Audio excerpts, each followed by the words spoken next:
I'm Fareed Zakaria. We'll begin today's show with the current National Security Advisor, Ambassador Susan Rice, on the fight against ISIS, civil war in Syria, on the new Cold War with Russia, and on the next administration. What are the biggest challenges facing Donald J. Trump? The weight of United States leadership, the responsibilities of office, it's serious and sobering things. Then, global warming. Trump had said it was a hoax. Now he might be changing his mind. Most scientists say it's very real.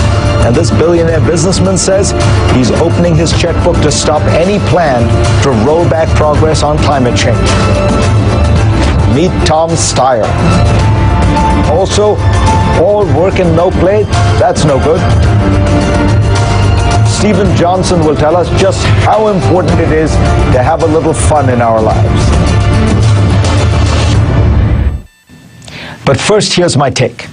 So Donald Trump now says in an interview with the New York Times that he believes there is some connection between human activity and climate change, that Hillary Clinton should not be prosecuted, and that after one conversation with retired Marine Corps General James Mattis, Trump changed his tune a bit about waterboarding.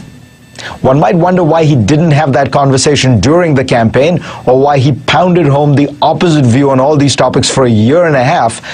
But at this point, it doesn't matter. Trump is president-elect. We should all hope that he flip-flops some more. In this spirit, let me outline a few news stories that I hope we will see over the next few weeks. Donald Trump wants to keep Iran deal. The president-elect has come to realize that the agreement with Iran has blocked that country's pathways to a nuclear weapon. Furthermore, were the U.S. to pull out, no other country would reimpose sanctions, so it would simply hurt American business. I hadn't focused so much on the benefits of the deal, Trump said. We have been bombing the hell out of ISIS, says Trump. The president-elect described a phone conversation with President Obama in which he learned that the United States and its coalition partners have conducted more than 16,000 airstrikes on ISIS. That's a lot, says Trump, noting that in Syria, the Obama administration has been focused on defeating ISIS and not on deposing President Bashar al-Assad. They've been doing what I suggested all along, he noted proudly. Trump Care will be a terrific improvement on Obamacare. The Trump administration plans to propose a health care bill that will require insurance companies to enroll people with pre-existing conditions. In return, the companies will gain millions of new customers, since people will now face a mandate to buy health insurance or else face a $10,000 fine, much higher than under Obamacare. I figured out, like with houses or cars, insurance can't work unless we're all in, the president-elect explained. Donald Trump announces sale of the Trump Organization. The president-elect said that he has decided that people deserve a full-time president without even the hints of conflict of interest. And so he's decided to sell all his companies, put the proceeds in a multi-billion-dollar charitable trust, and ask his children to run it. If they want to get back into business, I will give them each a small, few million-dollar loan to get started, just like my father gave me. Okay, that last one is total fantasy. On the others, I don't know if they'll happen, but if they do, great. I know that there are many people who oppose Trump's election and who want him to fail. I don't.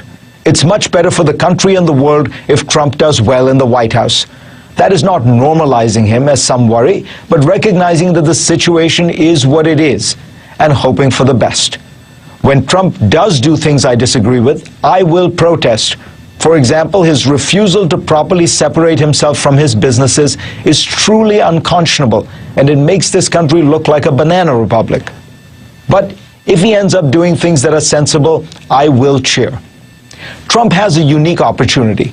A vast number of Americans are deeply distrustful of elites in Washington and New York and elsewhere. They believe that there are simple solutions to the problems that America faces, and they resent the country's engagement with the world, which they see as harming the average American.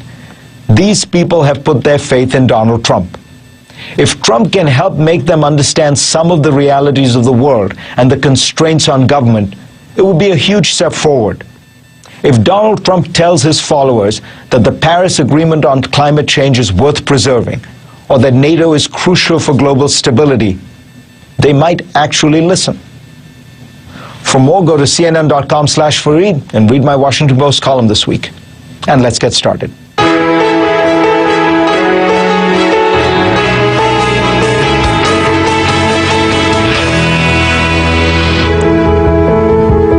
This week, I traveled to D.C. to interview President Obama's National Security Advisor, Susan Rice. There are just 55 days until the next president is inaugurated. In the meantime, there is plenty to keep Ambassador Rice busy around the world, including the transition. Listen in. Ambassador Rice, pleasure to have you on. It's good to be back, Fareed. Where do we stand in the battle against ISIS? How much further before, in your view, Mosul falls and then Raqqa falls? Well, let me take a second to describe the progress that's been made. The Iraqi security forces inside of Iraq have taken back about 55% of the populated territory that ISIL originally seized back in 2014. They have now, with our support and that of our 68-country coalition, encircled Mosul, and they're beginning to move into parts of Mosul. This is going to be a very difficult fight. ISIL has been entrenched there for several years now. They've built up very significant defenses, and so we can't expect that to be quick and easy, but I believe that in due time that will succeed, and we are working very assiduously to support the Iraqi security forces as they do that. In Raqqa, in Syria, the aim is to begin the process of isolating and ultimately seizing Raqqa. The isolation phase has begun recently. We are supporting that again with our coalition partners. This is a complicated endeavor because the force that is best capable of conducting the isolation consists not only of Syrian Arabs, but also of Syrian Kurds. And Raqqa will need to be ultimately taken by Syrian Arabs who would be more accepted by the population in Raqqa. But that isolation phase has begun, and doing these two things simultaneously in Mosul and Raqqa is designed to put pressure from multiple angles on ISIL simultaneously. Is Russia fighting ISIS and fighting Islamic terrorists in Syria? Only on the margins. It is not. It is the case that they've taken some strikes against ISIL, that they've taken some strikes where they claim to be al-Qaeda, but their business is quite clear. It's to prop up Assad and it's to wipe out the opposition, most of which are moderate opposition, not extremist opposition.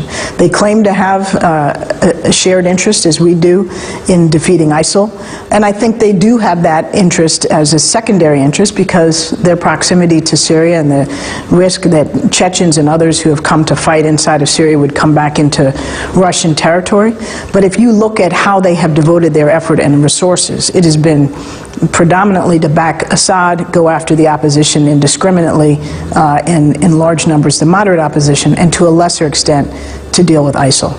You have been in on almost all of President Obama's meetings with Putin. There are famous shots of just the three of you, the four of you with a translator. What is it you think that Vladimir Putin wants? What are his goals for Russia?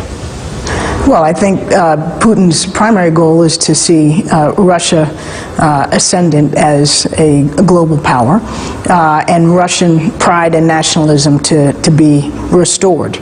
Putin, as you know, is a former KGB. He very much lamented the fall of the Soviet Union and the period that Russia went through when it was economically and politically much weaker. And I think he views his mandate and his purpose is to restore Russian glory, and to do so at the expense of international law and norms when it serves his purpose. What would happen if the United States were to slap 45% tariffs on China or label it a currency manipulator? You've dealt with the Chinese.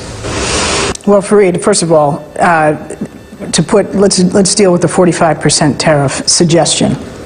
The Chinese have made very clear, including in U.S. bilateral discussions and in President Obama's meeting with President Xi just the other day, that they don't seek a trade war with the United States. They seek, to use their term, win-win cooperation in the economic sphere and the security sphere, even as we have to deal with real differences we have between us. But President Xi was also very clear that, that China has its own very significant economic interests, and if there were an action directed against China and its interests in the economic sphere, there would be an equal reaction. And so this could very well be the beginning of a significant trade war, if that were in fact pursued, that could have very serious ramifications for the global economy. Similarly, what happens if the president were to decide that he wanted to tear up NAFTA or renegotiate it?